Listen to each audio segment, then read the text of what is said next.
मुद्दे आज सुनावणीमध्ये आले। त्याच्यात मुख्यतः धनुष्यबाण चिन्हाच्या मालकीबाबत सुनावणी अंतिमतः झालेली आहे असं आपण म्हणू शकतो। त्याच्यामध्ये सुप्रीम कोर्टाने अनेक तोंडी निरीक्षण नोंदवले, काही प्रतिक्रियात्मक निर्देश सुद्धा त्यांनी दिले। म्हणजे प्रतिक्रिया त्यांनी सुद्धा काही व्यक्त केल्या असं आपल्याला दिसते। याच्यामध्ये सगळ्यात महत्त्वाचा मुद्दा जो नेहमी डिस्कस होतोय तो म्हणजे राजकीय पक्षच श्रेष्ठ आहे। राजकीय पक्षाचे जे प्रमुख असतील, ज्यांच्या ताब्यात पक्ष असेल तेच पक्षाचे निर्णय घेऊ शकतात, त्यांच्या सहीनीच पक्षाचे निर्णय होतात आणि राजकीय पक्ष श्रेष्ठ असल्यामुळे राजकीय पक्षावर ज्यांचा ताबा आहे त्यांनी घेतलेले निर्णयच हे मानले पाहिजे, कायदेशीर ते असले पाहिजे। त्यामुळे विधिमंडळ पक्ष आमदारांची संख्या जी आहे ती निवडून आलेली, त्यांनी कुठे जायचं आणि त्यांनी स्वतःमध्ये फूट पाडून आपली एक गट तयार करायचा आणि त्यांनी एक निर्णय घ्यायचा की नाही पक्ष सुद्धा आमचाच आहे, हा निर्णयच अयोग्य आहे हे आज वारंवार सांगण्यात आलं। त्यासाठी मी जे सकाळी दाखले दिले होते वेगवेगळ्या केसेसचे ते सुद्धा दाखले देण्यात आले। पण सगळ्यात महत्त्वाचा निर्णय सुभाष देसाई या केसमध्ये सर्वोच्च न्यायालयाच्या 5 न्यायाधीशांनी जो निर्णय घेतला होता तो महत्त्वाचा आहे की राजकीय पक्षच श्रेष्ठ आहे, पॉलिटिकल पार्टीला कोणतीही गोष्ट सबसाईड करू शकत नाही। आणि त्यामुळे न्यायमूर्ती सूर्यकांत, न्यायमूर्ती जयमाला बागची आणि न्यायमूर्ती व्ही मोहना या 3 न्यायाधीशांच्या न्यायालयाने स्पष्ट केलं की राजकीय पक्षाला कोणी डावलू शकत नाही। दुसरा मुद्दा हा आहे की लोकप्रतिनिधींना काही स्वातंत्र्यच नाही का, या संदर्भात सुद्धा थोडं डिस्कशन झालं की जे निवडून आलेले लोकप्रतिनिधी आहेत ते आपलं म्हणणंच मांडू शकणार नाही का, पक्षाच्या वेठीसच त्यांना राहावं लागेल का। तर त्याबद्दल आज न्यायपीठाने असं म्हटलं की एक सुवर्णमध्य त्याच्यामध्ये असायला पाहिजे आणि निवडून आलेल्या लोकप्रतिनिधींना अपवादात्मक परिस्थितीमध्ये आपले मत मांडण्यासाठी किंवा मतभेद व्यक्त करण्यासाठी काहीतरी संधी असली पाहिजे। आता ही सगळी संधी निर्माण करायची असेल तर कायद्यात थोडासा बदल करावा लागेल, तो या खरं तर पिटिशनचा काही भाग नाही। त्यामुळे न्यायालयामध्ये झालेल्या चर्चेचा उल्लेख म्हणून मी आपल्याला हे सांगतोय। आता उद्धव ठाकरेंतर्फे हे सातत्याने सांगण्यात आलं की निवडणूक आयोगाच्या पूर्वीच्या निर्णयावर आमचा आक्षेप आधीपासून आहे। निवडणूक आयोगाने आपला निर्णय घेताना पक्ष चिन्ह आणि पक्षाबद्दलचा निर्णय घेताना स्वतःच्या अधिकार कक्षा ओलांडलेल्या आहे आणि ते त्यामुळेच भ्रष्ट पद्धतीने राजकीय पक्षाशी हेतुपुरस्सर दुश्मनी घेतल्याप्रमाणे वागलेले आहे शिवसेनेशी। आणि त्यांनी भारतीय जनता पक्षाच्या सांगण्यावरून, म्हणजे मी हे म्हणतो आहे, कोर्टात काही म्हटलेलं नाही आहे, पण त्यांनी भारतीय जनता पक्षाच्या काही नेत्यांच्या सांगण्यावरून अशा प्रकारचे वागणूक निवडणूक आयोगाने केली आहे। त्यांनी तटस्थपणा गमावलेला आहे। याबद्दल मात्र कपिल सिब्बल सरांनी सांगितलं की इन्स्टिट्यूशनल इंटिग्रिटी, की न्यायव्यवस्था असेल, निवडणूक आयोग असेल किंवा गव्हर्नर हे पद असेल किंवा गव्हर्नरचं ऑफिस असेल, तसंच विधानसभेचे अध्यक्ष असतील, यांची इंटिग्रिटी कॉन्स्टिट्यूशन सोबत राहिली पाहिजे, यांची इंटिग्रिटी डेमोक्रेटिक प्रिन्सिपल सोबत राहिली पाहिजे आणि ती नसली तर संपूर्ण लोकशाही उद्ध्वस्त होऊ शकते, हे या उदाहरणावरून दिसते असं त्यांनी अत्यंत मार्मिकपणे तिथे मांडलेलं आहे।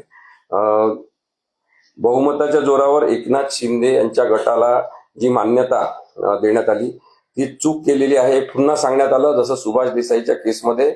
आणि यापूर्वी जस्टिस चंद्रचूड यांच्या बेंचनी जो निर्णय घेतलेला त्याच्यामध्ये सुद्धा सांगितलेला आहे की बहुमत केवळ आमदारांचं लक्षात घेऊन जी काही प्रक्रिया झालेली आहे विधानसभेमध्ये ती चुकीची आहे। राज्यपालांनी केलेली प्रक्रिया सुद्धा चुकीची आहे आणि त्यांनी जी बहुमत चाचणीचा निर्णय घेतला होता तो सुद्धा चुकीचा आहे। पक्षांतर बंदी कायदा जो 10व्या अनुसूचीनुसार आहे त्याच्यामध्ये कोणत्याही विलिनीकरणाशिवाय पक्षाचा ताबा घेण्याची किंवा विधिमंडळातील फुटीला मान्यता देण्याची परवानगी नाही, हा युक्तिवाद सुद्धा करण्यात आला।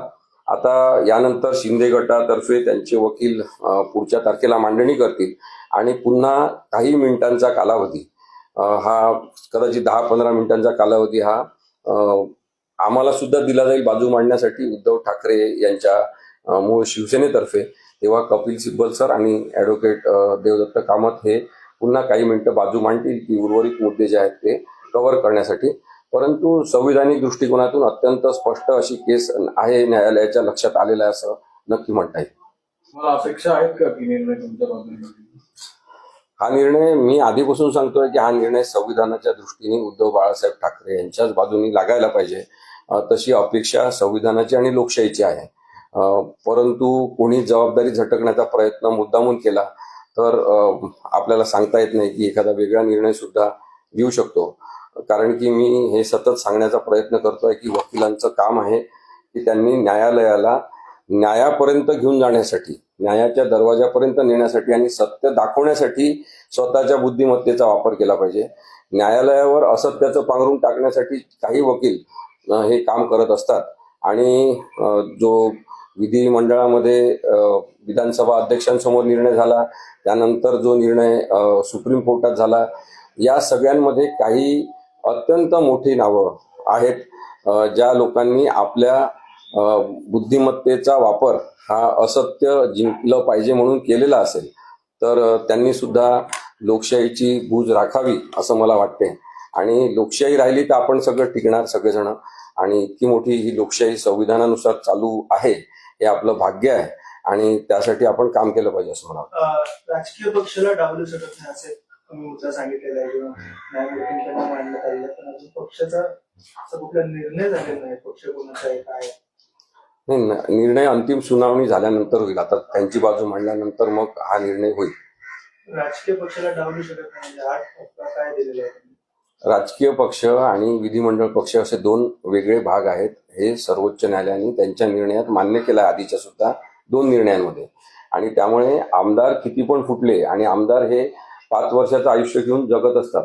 5 वर्षाचं आयुष्य झाल्यावर त्यांना पुन्हा निवडणूक लढावं लागते, निवडणूक जिंकावं लागते. काही जण निवडणूक हरतात, काही जण निवडणूक जिंकतात. त्यामुळे तेच लोक नेहमी राहतील असं नाही. म्हणून विधिमंडळ पक्ष म्हणजे निवडून आलेल्या आमदारांचं आयुष्य 5 वर्षाचं आहे, म्हणून विधिमंडळ पक्षाचं आयुष्य 5 वर्षाचं आहे. पण राजकीय पक्ष जो आहे, जो बाळासाहेब ठाकरेंनी चळवळ म्हणून सुरू केला, 2012 मध्ये ते गेल्यानंतर उद्धव ठाकरेंनी तो पक्ष वाढवत नेला आणि स्वतःच्या हिमतीवर अनेक आमदार खासदार निवडून आले, तो राजकीय पक्ष आहे. राजकीय पक्ष हा नेहमीसाठी असतो जोपर्यंत तो डिझॉल्व्ह होत नाही. आणि त्यामुळे राजकीय पक्ष हा वेगळा आहे. राजकीय पक्षाला डावलून विधिमंडळ पक्षाला महत्व दिलं जाऊ शकत नाही. हा महत्वाचा मुद्दा आज सर्वोच्च न्यायालयाने नक्की केला. तर आता त्यांच्या बाजूनी व्हीपच्या बद्दल काय झालं? व्हीपच्या बद्दल कालच डिस्कशन खरं झालेलं आहे, आज काही खूप झाले नाही. आता पुढची प्रोसेस कशी होणार? एकनाथ शिंदे गटाकडनं मत मांडलं जाईल, ECI कडनं पण मत मांडलं? हो, इलेक्शन कमिशन ऑफ इंडिया म्हणजे निवडणूक आयोगातर्फे त्यांचे वकील बाजू मांडतील, एकनाथ शिंदे तर्फे बाजू मांडण्यात येईल आणि पुन्हा एकदा उद्धव ठाकरेंच्या पक्षातर्फे बाजू मांडण्याची संधी देण्यात येईल 10-15 मिनिटाची. आणि नंतर ही सुनावणी संपेल. त्यानंतर कदाचित निर्णयासाठी राखीव ठेवण्यात येईल ही केस काही दिवसांसाठी आणि मग निकाल लागेल. कधीपर्यंत अपेक्षित आहे? आता ज्या वेगवान पद्धतीने न्यायालय ही सुनावणी घेत आहे तशाच पद्धतीने घेतलं तर हा निर्णय 1 महिन्यात सुद्धा लागू शकतो. हो.